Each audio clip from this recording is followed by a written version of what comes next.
So guys indicator সিরিজের part 6-এ আপনাদেরকে স্বাগত জানাই। সো আজকের এই পার্টে আমরা কথা বলবো আরও একটি নতুন এবং ইম্পর্টেন্ট আর ইউজফুল ইন্ডিকেটার নিয়ে।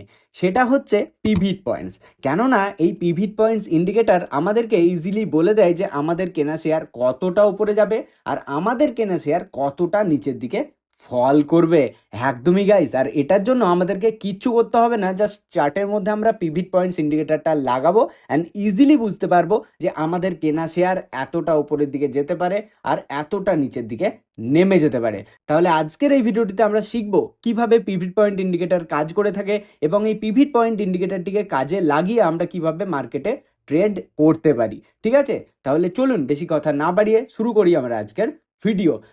সো দেখুন, পিভিট পয়েন্ট কিন্তু বেসিক্যালি সাপোর্ট আর রেজিস্ট্যান্সেরই কাজ করে। মানে আমরা ম্যানুয়ালি সাপোর্ট টানি, কোথাও রেজিস্ট্যান্স ড্র করি, সেটা কিন্তু আমাদেরকে ম্যানুয়ালি করতে হয় অ্যানালাইসিস করে। বাট পিভিট পয়েন্ট আমরা যখন অ্যাপ্লাই করব, সেটা আমাদেরকে ম্যানুয়ালি আর বের করতে হবে না যে মার্কেটের কোথায় সাপোর্ট রয়েছে, কোথায় রেজিস্ট্যান্স রয়েছে। পিভিট পয়েন্টসই আমাদেরকে কিন্তু বলে দেবে। ঠিক আছে, তো যার জন্য সাপোর্ট অ্যান্ড রেজিস্ট্যান্সটা আমাদেরকে জানতে হবে। সো দেখুন, সাপোর্ট অ্যান্ড রেজিস্ট্যান্স কিছুই না, যেখান থেকে মার্কেট ওপর দিকে ওঠে এই জায়গাটা হচ্ছে তার সাপোর্ট, অ্যান্ড যেখান থেকে মার্কেট নিচের দিকে নামে সেই জায়গাটা হচ্ছে তার রেজিস্ট্যান্স।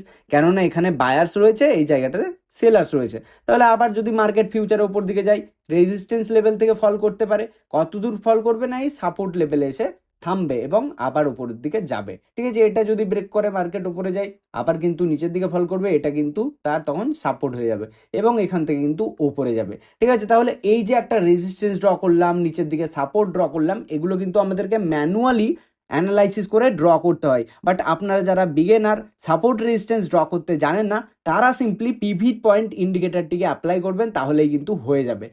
তাহলে এবারে আমরা বুঝি যে পিভিট পয়েন্ট কীরকম দেখতে হয় আর কাজ কিভাবে করে।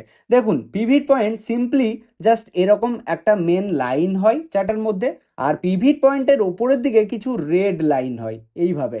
ঠিক আছে, আর পিভিট পয়েন্টের নিচের দিকে কিছু গ্রিন লাইন হয় এইভাবে। কিন্তু আমরা চার্টের মধ্যে পিভিট পয়েন্টটা যখন অ্যাপ্লাই করব তখন দেখতে পাবো। তাহলে কাজ কিভাবে করে দেখুন, এই যে ব্ল্যাক কালারের লাইন দেখতে পাচ্ছি, এটাই হচ্ছে মেন পিভিট লাইন আমাদের, মানে পিভিট পয়েন্ট, যেটা আমি পি লিখে রাখলাম। আর ওপর দিকে যে রেড লাইনগুলো দেখতে পাচ্ছি, সেগুলো হচ্ছে সাপোর্ট আর রেজিস্ট্যান্সের রেজিস্ট্যান্স। সো এটা হচ্ছে রেজিস্ট্যান্স নাম্বার 1, এটা হচ্ছে রেজিস্ট্যান্স নাম্বার 2। এইভাবে কিন্তু রেজিস্ট্যান্স 3, 4 ওপরের দিকে চলতে থাকবে।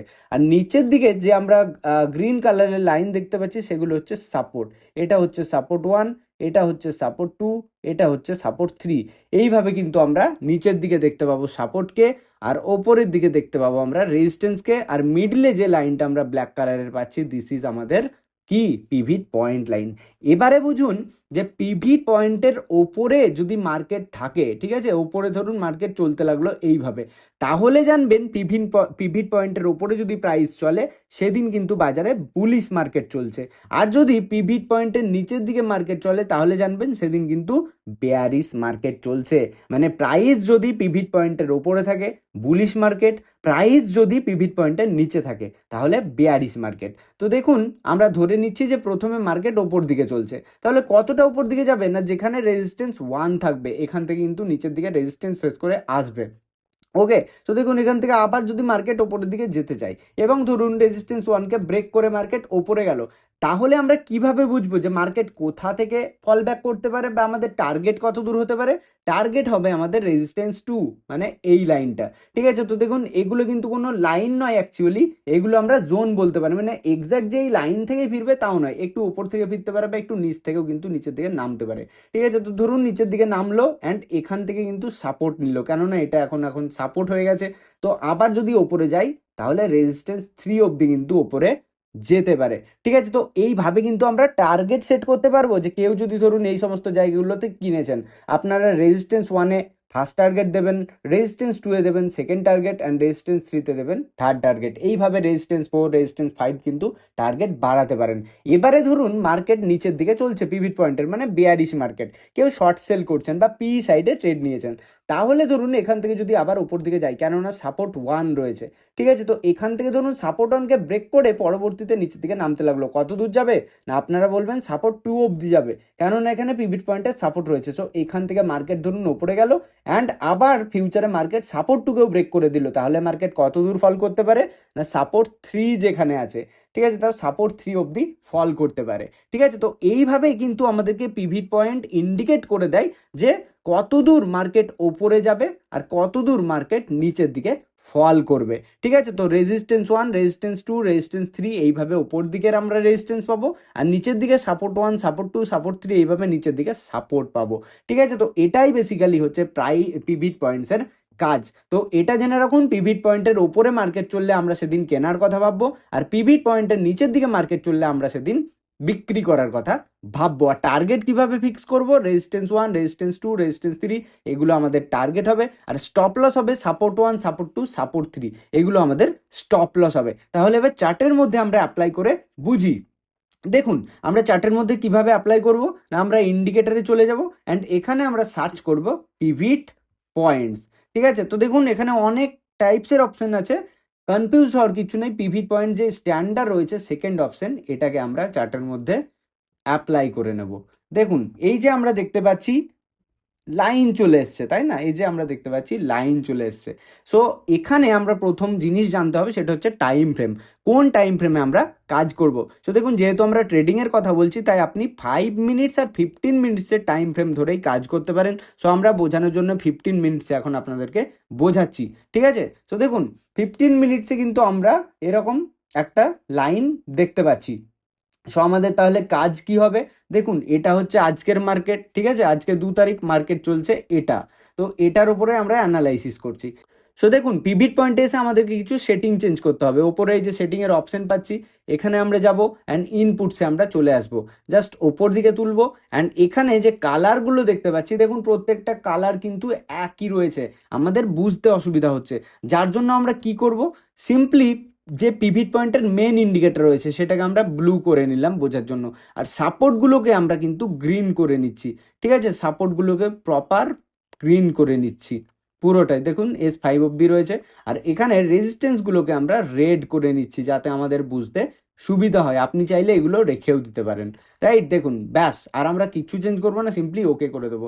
এবারে দেখুন আমরা যেমনটা আপনাদেরকে ছবিতে বোঝাচ্ছিলাম যে ওপর দিকে থাকে রেজিস্ট্যান্স 1, রেজিস্ট্যান্স 2, রেজিস্ট্যান্স 3, আর নিচের দিকে থাকে সাপোর্ট 1, সাপোর্ট 2, সাপোর্ট 3, এভাবে, ঠিক আছে। তো দেখুন আমরা যদি চার্টের মধ্যে ফিরে যাই, আমরা কি দেখতে পাচ্ছি যে মেন লাইন হচ্ছে আমাদের ব্লু কালারের টেনেছি, সেটা হচ্ছে, এটা হচ্ছে পিভিট পয়েন্টের মেন লাইন, দেখুন পি লেখা রয়েছে, রাইট। আর নিচের দিকে রয়েছে যে S1, মানে এটা হচ্ছে আমাদের সাপোর্ট 1, এটা হচ্ছে আমাদের সাপোর্ট 2, এইভাবে কিন্তু আপনি প্রপার যদি আমরা ছোট করি দেখুন পরপর পরপর দেখতে পাচ্ছি, ঠিক আছে, support 1, support 2, support 3, support 4, support 5, আর উপরের দিকে লাল লাইন আমরা দেখতে পাচ্ছি রেজিস্ট্যান্স 1, রেজিস্ট্যান্স 2, রেজিস্ট্যান্স 3, 4, 5, এইভাবে।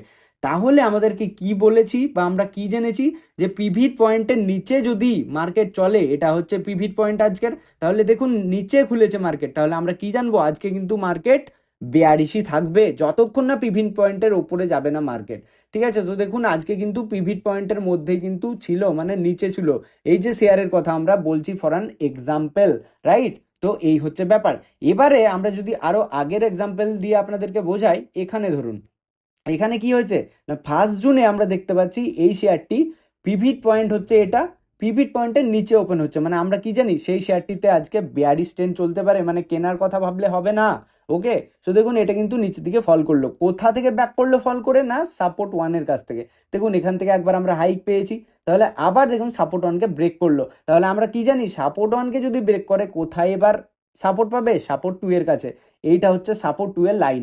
দেখুন এক্স্যাক্ট কিন্তু সাপোর্ট 2 থেকেই মানে মার্কেট কি হয়েছে না এখানে কিছুটা ট্রেড করেছে অ্যান্ড সেই দিন কিন্তু বন্ধ হয়ে গেছে, ঠিক আছে। তো এখান থেকে ধরুন এই দিন বাজার কিন্তু ওপরের দিকে যাচ্ছে, দেখুন তার আগের দিনের মার্কেটকে দেখুন, এটা হচ্ছে তার পিভিট পয়েন্ট, তো পিভিট পয়েন্টের ওপরে কিন্তু মার্কেট খুলছে, মানে কি বুলিশ ট্রেন্ড আমরা দেখতে পাচ্ছি, মানে সেই দিন ট্রেড করার জন্য আমাদের জন্য বেটার দিন, রাইট। সো দেখুন এটা কত দূর উপরে গেল, এটা হচ্ছে তার রেজিস্ট্যান্স 1, রেজিস্ট্যান্স 2 আর রেজিস্ট্যান্স 3। দেখুন প্রপার কিন্তু রেজিস্ট্যান্স 3-র কাছে থেকেই কিন্তু মার্কেট ফল করে করে আবার পিভট পয়েন্টের কাছে চলে এসেছে। তাহলে কেউ যদি এই সমস্ত জায়গাতে কিনেছেন, তার টার্গেট 1 এখানে হবে, টার্গেট 2 এই জায়গাটাতে হবে, তাই না?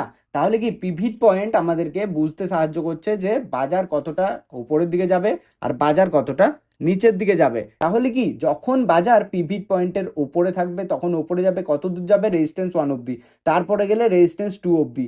আর যদি পিভট পয়েন্টের নিচে বাজার চলে তাহলে কিন্তু সাপোর্ট 1, সাপোর্ট 2 এইভাবে নিচের দিকে আসতে পারে। ঠিক আছে, তো সিম্পল এইভাবেই কিন্তু আমরা পিভট পয়েন্টকে কাজে লাগিয়ে বাজারে সাপোর্ট আর রেজিস্ট্যান্স বুঝতে পারবো। অ্যান্ড যদি পিভট পয়েন্টের ওপরে যদি বাজার চলে সেই দিন আমরা কেনার কথা ভাববো, আর যদি পিভট পয়েন্টের নিচের দিকে বাজার চলে তাহলে কিন্তু সেই দিন আমরা সেল করার কথা ভাবতে পারি। ঠিক আছে, আর টার্গেট কিভাবে নেব? আমরা তো বললাম টার্গেট নেব R1, second target R2 and third target R3। ঠিক আছে, এইভাবে কিন্তু আমরা যাব। আর স্টপ লস পুট করবো সাপোর্ট 1 মানে S1, S2, S3 এইভাবে কিন্তু স্টপ লস পুট করে যাব, রাইট? তো এই হচ্ছে বেসিক্যালি আমাদের pivot point indicator. So hope আপনারা পিভট পয়েন্ট ইন্ডিকেটারের ব্যাপারে বুঝে গেছেন এবং চার্টের মধ্যে আপনারা নিজেরা অ্যাপ্লাই করুন 5 মিনিট 15 মিনিটসের টাইম দিয়ে। অ্যান্ড দেখুন যে বাজার কিভাবে পিভট পয়েন্টকে রেসপেক্ট করে ওপর নিচে চলছে। ঠিক আছে, সো গাইজ এই ছিল তাহলে আমাদের আজকের ভিডিও, যেখানে আমরা পিভট পয়েন্ট ইন্ডিকেটার নিয়ে জানলাম। সো যারা সাপোর্ট অ্যান্ড রেজিস্ট্যান্স ড্র করতে জানেন না, সিম্পলি পিভট পয়েন্টটিকেই অ্যাপ্লাই করে নিন, তাহলে কিন্তু অটোমেটিক্যালি চার্টের মধ্যে আমরা সাপোর্ট রেজিস্ট্যান্সের লাইন কিন্তু দেখতে পাবো, সেই মতো ট্রেড প্ল্যান করতে পারবো। সো হোপ আজকের ভিডিওটি আপনাদের ভালো লেগেছে। অবশ্যই জানান কেমন লাগলো, ভালো লাগলে লাইক করে হাইপ করে দিন। চ্যানেলে যদি নতুন হন অবশ্যই চ্যানেলটিকে সাবস্ক্রাইব করে পাশে থাকা বেল আইকনটিতে প্রেস করে দিন। চলুন দেখা হচ্ছে পরবর্তী ভিডিওতে, ততক্ষণের জন্য সবাই ভালো থাকবেন, সুস্থ থাকবেন, ধন্যবাদ।